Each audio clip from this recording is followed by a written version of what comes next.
have been discussing how historians try to read, reconstruct political history by using diverse types of sources, particularly inscriptions and coins.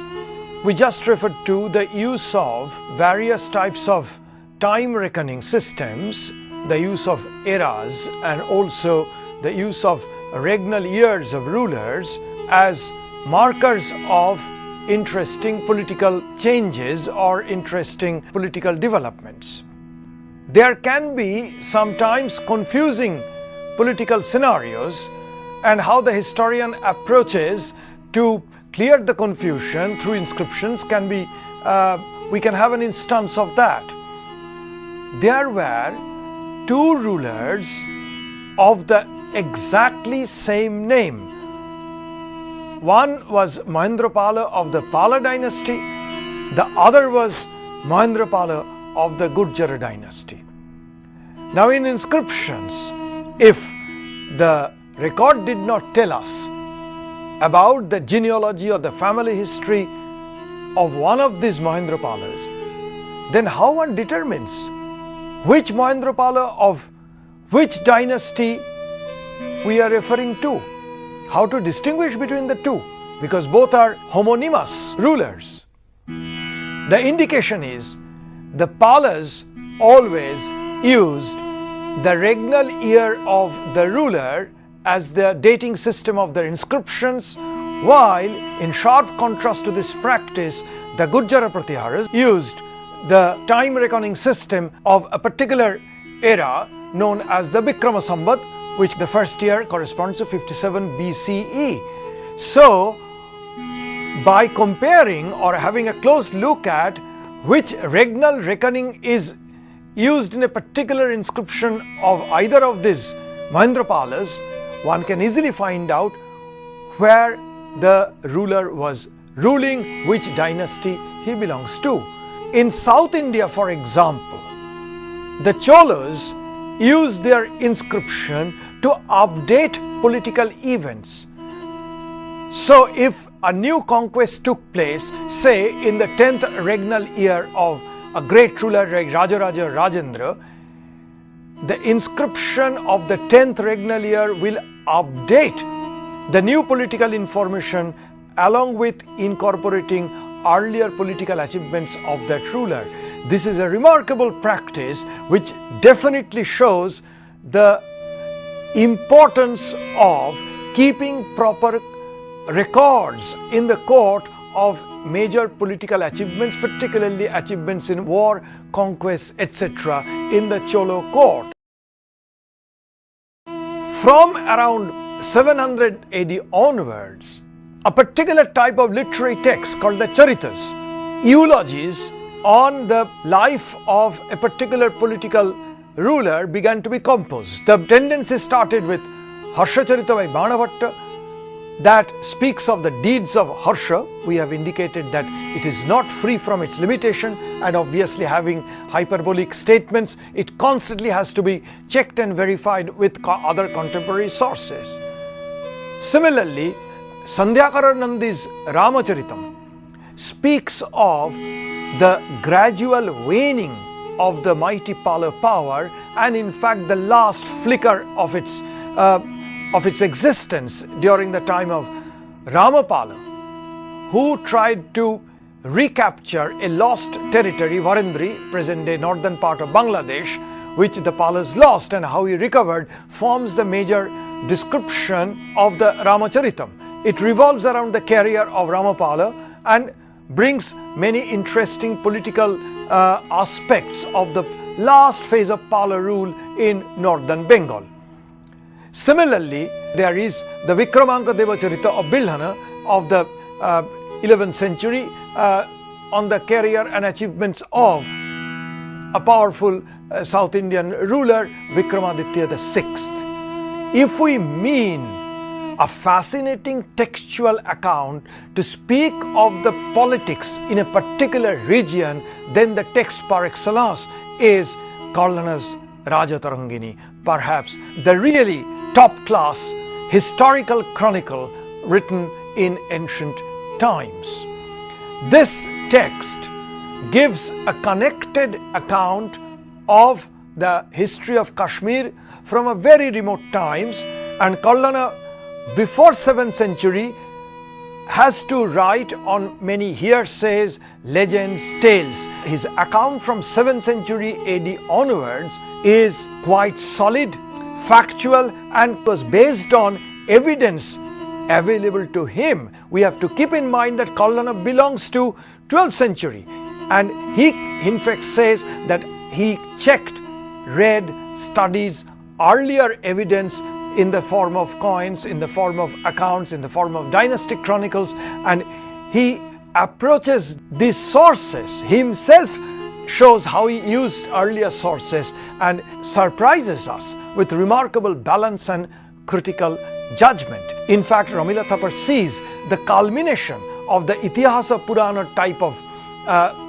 textual narrative in Kallana's Rajatarmani. We find that for the understanding of political history, inscriptions and coins are perhaps of the most useful value, but it has to be often checked and verified with other kinds of texts, sometimes Puranic accounts, sometimes other chronicles, and also texts like the Charitas highlighting the careers of important political personalities.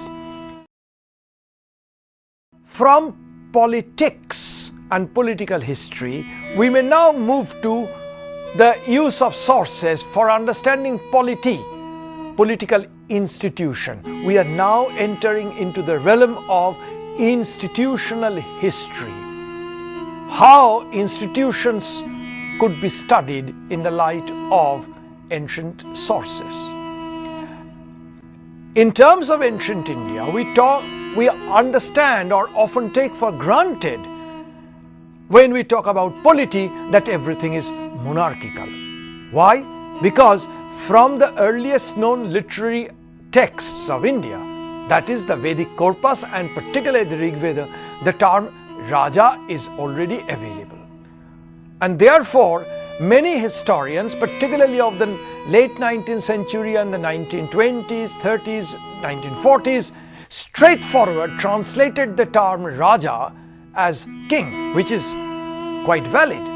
But a more critical analysis of the Vedic corpus and particularly the Rig Veda, when situated in the context of other evidence available from the same Vedic corpus, now shows that the term Raja rarely stood for the head of a monarchical state.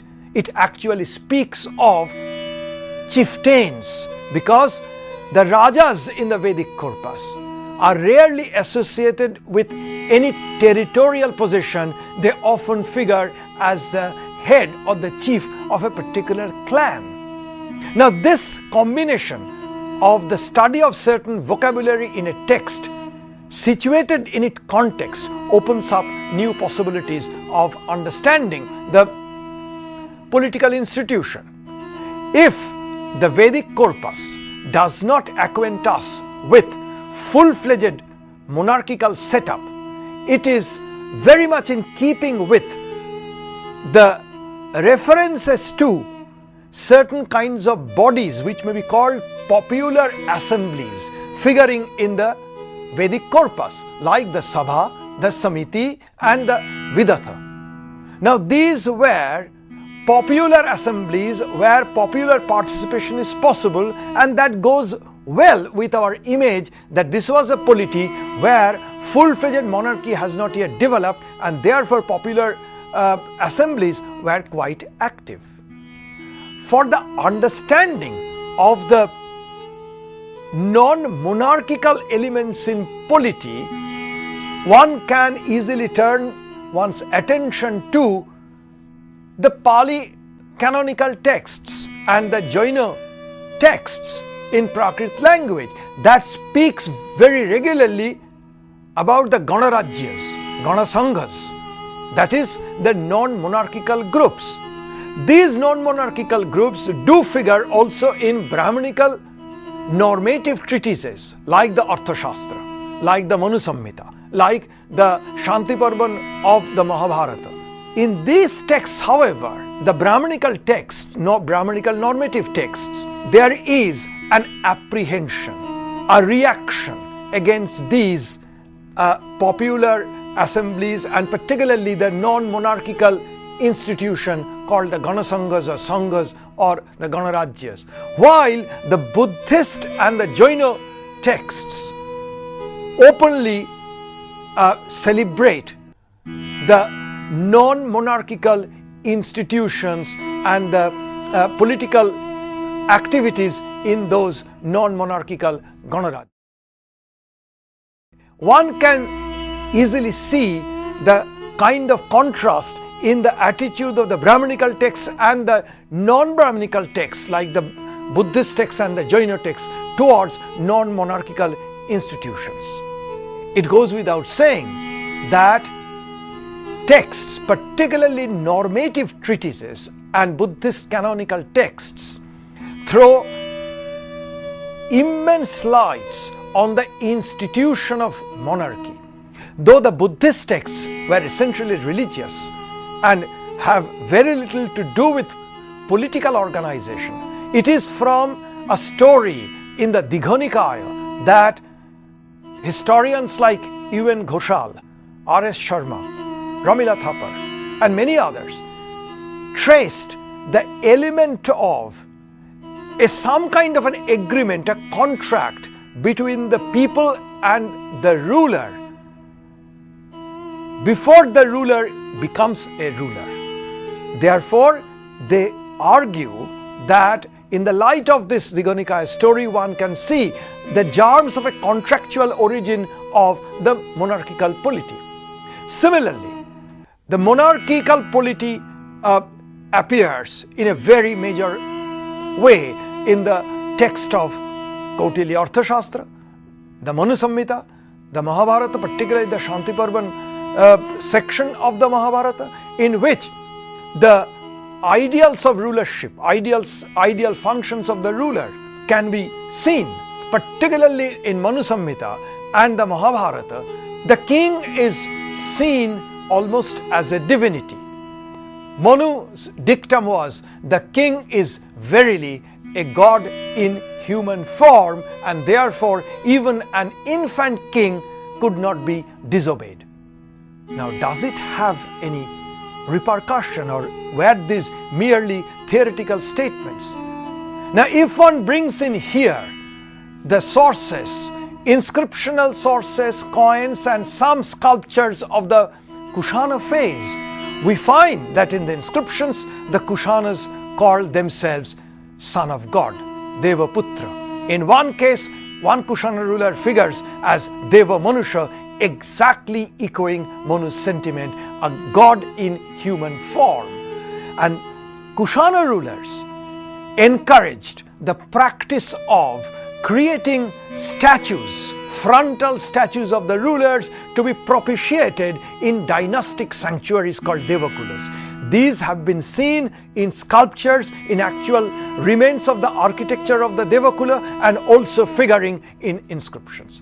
This is how we find the textual prescriptions and the evidence of coins, inscriptions and even visual arts give a combined effect, and shows how the idea of the ruler being a divinity or having divine origin is gaining ground.